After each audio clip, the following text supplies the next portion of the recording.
자, 38번이 절대 쉬운 글이 아니야.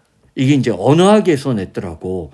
이 언어학도 이게 더구나 바흐친이라는 러시아 태생의 어떤 그 사람의 이론이거든, 이게. 이거를 그래서 물어봤는데 애들이 바흐친에 대한 문학 이론이 그 국어 쪽에서 나온 적은 없다고 하더라고. 네. 봐봐. 38번. 자, 일단 빠져나간 문장에 연결사, 지시사, 동사를 갖고 어떤 글의 흐름을 좌표를 정해야 되는데 일단 역접이지. 네. 연결사가 눈에 들어와. 그러나 더 중요한 게 얘야. 이 while이 뭘까? 자, 봐봐. while은 기본적으로 자, 봐. while이 세 가지 뜻이 있어. 첫 번째가 뭐뭐 하는 동안이야. 네. 이 뜻은 거의 사건 중심의 일화치가 아니면 중요하지 않아. 두 번째가 문장과 문장 사이에 while이 낑겨 들어가면 이 while이 한편 반면에 거의 whereas랑 뜻이 비슷해. 세 번째가 while이 이렇게 앞으로 치고 나가지. 그러면 얘는 양보의 표현이야. 뭐뭐에도 불구하고요. 근데 얘가 이제 뭐가 중요하냐면 while이래도 마찬가지고, 선생님 이거 순서 배열이나 적절한 위치 때 몇 번 얘기했어. 자, 도가 들어가도 마찬가지야. 심지어 부분 부정, 예를 들어서 the rich are not always happy, 이런 문장이 나와도 순서 배열과 단서가 돼. 왜냐면 양보절은 대체로 앞에 내용을 잡아야 돼. 자, 주절 내용이 아래를 지배해. 양보절이나 부분 부정은 대비대조 효과를 이용해서 정반대 효과가 나온단 말이야. 그러면 자, 비록 our resource, 우리의 리소스는, 우리의 어떤 자원들은 come with 뭐와 함께 생겨나냐면 histories of meaning이니까 어떤 의미의 여러 가지 역사성을 지니면서 생겨나는 것임에도 불구하고, 자, 이때 의미가, 자원이 뭔지는 몰라. 우리의 자원이 현재 이 문장만 놓고 보면 자, 여러 가지 어떤 의미의 역사를 지니고 생겨나는 것임에도 불구하고, 자, 그러한 것들이 at a particular communicative moment가 보이지. 특정한 의사소통 상황에서 실제로 어떤 식으로 의미를 나타내느냐는 언제나 open to negotiation, 비오픈하면 열려있다요. 네.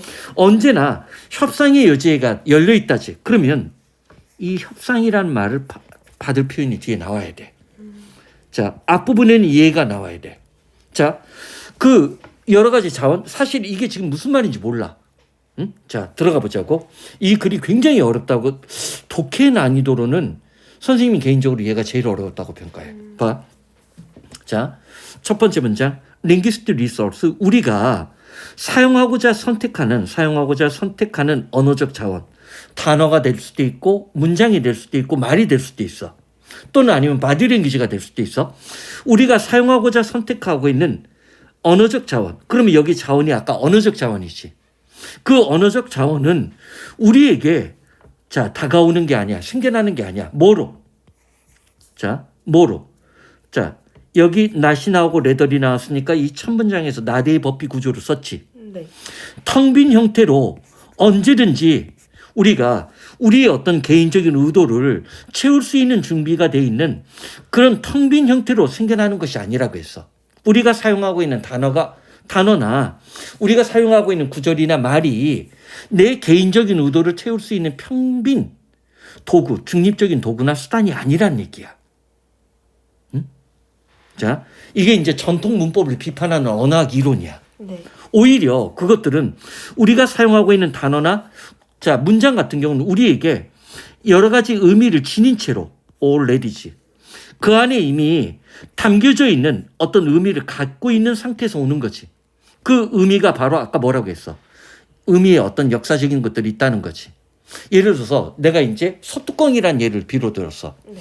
우리가 소뚜껑을 단어에서 사전에서 찾으면 그 소뚜껑은 뭐야? 우리나라 고유한 언어야. 네. 무쇠소 위에다 뚜껑이란 말이야. 네. 근데 야, 이 소뚜껑 같은 놈아, 라고 얘기하면 그게 진짜 중립적인 의미의 그 소뚜껑이야? 애가 얼굴이 둥글게 생기고 소뚜껑이야? 철판이야? 아니 뭐 철판이라는 의미가 있을 수도 있지. 하지만 단어가 중립적이지 않다는 거야. 네. 즉 그거 단어는 그 안에 이미 의미를 지닌 채로 우리에게 다가온대. 데이지가 받아넘기지. 그러나 이러한 의미는 역시 또 나데이 법비 구조가 나올 것 같아. 디라이브는 도출하다 유도하다인데 어디에서 유래된 것이 아니야? 프람이 출처난 기원이지. 네. 어떤 보편적이고 논리적인 어떤 원칙에 기반해서 온 게 아니라는 거야. 즉 그 단어가 갖고 있는 문법적인 소뚜껑이라는 명사라는 우리가 누구든지 얘기하는 보편적이고 논리적인 그런 데서 오는 것이 아니라 오히려지. 그것의 형태와 함께 그 소뚜껑이라는 단어가 명사라고 갖고 있는 언어적 형태와 함께 그것들은 빌드업, 오버로 타임이 시간의 경과라는 얘기 여러 차례 했지. 시간이 지나면서 쌓여졌던 아까 의미의 역사성 얘기를 했지. 네. 자, 시간을 경과하면서 누적되어져 왔던 과거의 어떤 사용, 용례에서 특정한 맥락에 특정한 참여자 집단이 특정한 어떤 목표를 성취하기 위한 상태에서 만들어진 의미가 축적된 상태에서 온 거라는 거야. 자, 봐봐. 자, 지금 이 문장 장난이 아니야. 자, 서연아, 이 문장 시험지에서 몇 줄인가 확인해 봐.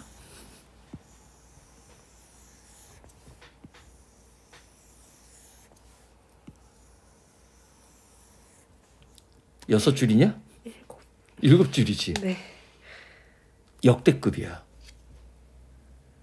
무슨 말인지 알겠지? 네.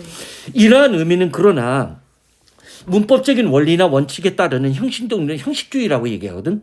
포멀리즘이라고 불려지는 어떤 형식주의에 기반한 보편적이고 논리적인 어떤 세트에서 유래하는 것이 아니라 오히려 그 형태 속에는 이미 시간을 경과하면서 과거에 어떤 사용됐던 어떤 용례에 의해서 축적되고 누적된 의미를 지닌 상태에서 생겨나는 것인데 그것은 특정한 상황에서 특정한 참여자 집단이 특정한 목표를 성취하기 위해서 만들어진 그 누적된 의미가 그 내재된 상태에서 오는 것이라는 거야. 그리고 그다음 봐. 그다음에 이제 관계사절을 처리해야 돼. 그리고 인턴이 무슨 뜻이야? 계속 반복적으로 나오는 거 모르면 안 돼. 자, 턴은 자 봐봐. 여기 봐. 명사일 때 턴이 요즘에 자주 나와. 듣기에서도. 이때 턴은 차례 순서야. 그래서 일반적으로 바이 턴즈 하면 이게 교대로야. 네. 차례 순서니까 인턴은 그 다음 차례란 뜻으로 연이어서 연달아서야. 그 결과라고 해도 돼. 연달아서 연이어서. 자, 그래서 그럼 봐봐.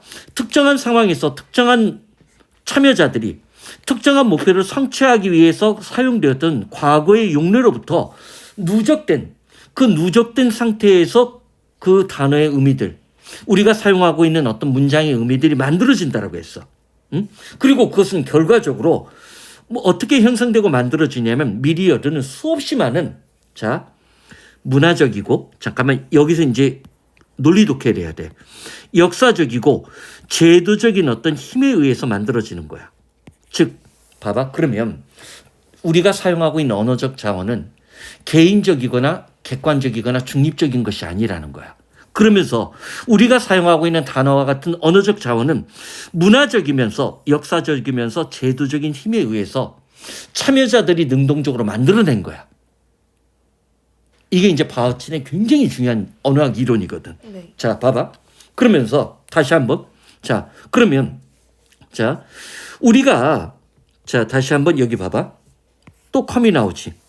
우리가 특정한 언어적 상황에서 의사소통의 상황에서 사용하기로 선택했던 언어적 자원. 그 소뚜껑이란 자원은 갑자기 디즈 모먼트가 나왔어. 그래서 첫 번째는 선생님은 2번인가 생각을 했어. 왜? 모먼트라는 단어가 있었으니까. 2번인가 생각을 했어. 자, 우리가 특정한 의사소통의 어떤 상황에서 사용하기로 선택했던 그 언어적 자원이라는 것은 이 순간에 생겨나는데 이 순간, 즉 그것들의 관례화된 이때 컨벤셔널라이즈가 보이지. 네. 자, 봐봐. 이게 이제 비트겐슈타인의 개념으로 하면 패밀리 리sem블런스야. 네. 랭귀지 게임이 된단 말이야. 관례화된 의미의 어떤 역사성 속과 함께 역사적인 의미가 관습화되고 관례화된 어떤 역사성과 함께 이 순간에 나타난다는 거지. 내가 솥뚜껑이라고 하면 조선시대 때부터 그 이전 시대부터 우리 조상들이 쌀을 그 밥을 할 때 부뚜막에 올려놨던 솥뚜껑이 갖고 있는 역사적 맥락을 보편적으로 지니면서 그 힘을 지닌 채로 오는 거라는 거야. 네. 지금 오늘날 우리가 솥뚜껑을 써 안 써? 안 쓰는데도 솥뚜껑이라는 의미가 그 의미에 관습화된 자 의미의 어떤 역사적 맥락을 지닌 채로 우리의 이 순간에 다가온다라고 했어. 네. 그리고 잠깐 컨벤셔널라이즈를 그 다음에 컨벤셔널리티가 받아넘기지. 네. 그리고 이때 강조 구문이야. 그렇지? 즉 그것이 갖고 있는 관례적인 어떤 용례야. 관례적인 관습화된 어떤 속성이 우리를 묶어서 to some degree 어느 정도까지 특정한 방식으로 우리를 묶어줘. 어떻게? 우리의 어떤 집단적인 역사, 즉 소뚜껑이라는 우리의 역사가 실현될 수 있는 방식으로 묶어주기 때문에 소뚜껑이란 말을 했을 때 화자인 내와 청자인 서인이가 알아들 수 있는 어느 정도까지는 묶여줄 수 있는 관습성이 존재한다고 했어. 3번은 절대 못 들어가지. 네. 응? 근데 자 아직도 문제가 나요. 아까 빠져나간 문장에 open to negotiation이라는 표현이 지금 있어 없어? 협상이라는 거는 대화에 참여하고 있는 두 양 당사자에 관한 얘기가 나와야 돼. 근데 아직까지도 계속 사용하고 있는 의미가 관례화됐다는 얘기만 하고 내가 전달하는 의미가 상대방이 받아들일 수 있는 건 관습적인 속성이 있기 때문이라는 얘기지. 그게 문화적이고 역사적으로 제도화된 어떤 힘을 지니고 그것이 관습화돼서 관습성에 의해서 서로가 다가설 수 있을 정도까지만 된다는 얘기가 나와. 아직 그 의미를 절충하는 협상의 과정이 안 나와. 네. 자, 서스 그러면 원인 결과가 돼야 돼. 네. 결론 유도가 아니야.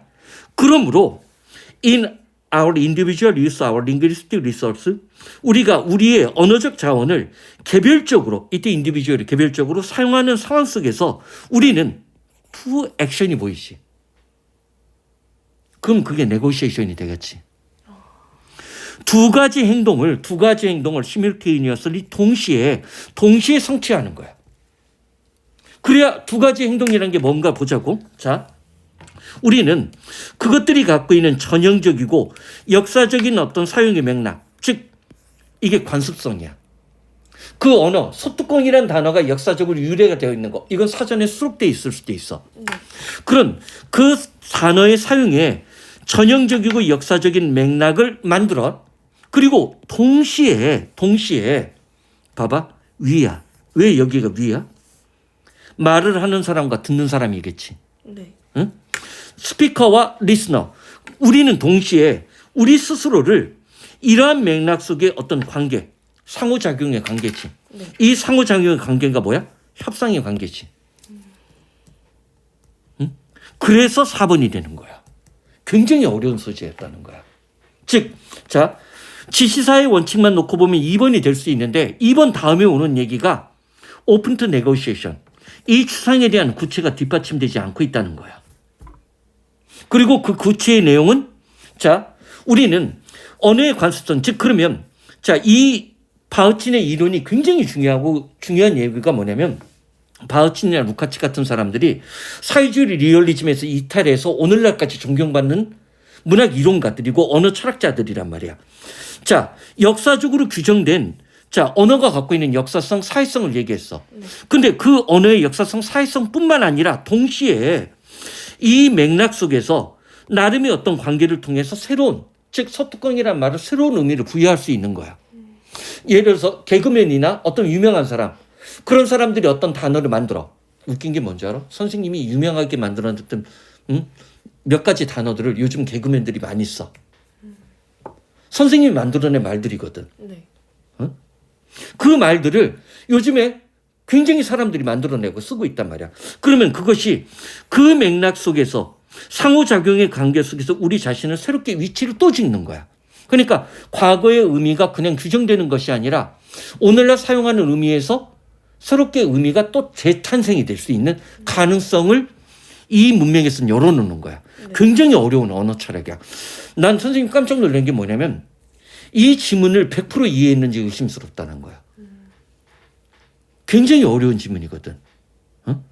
그러니까 이 정도 글을 이해할 수 있는 사람이면 언어학에 대해서 굉장히 조예가 깊은 선생님이 시험 문제를 낸 거야.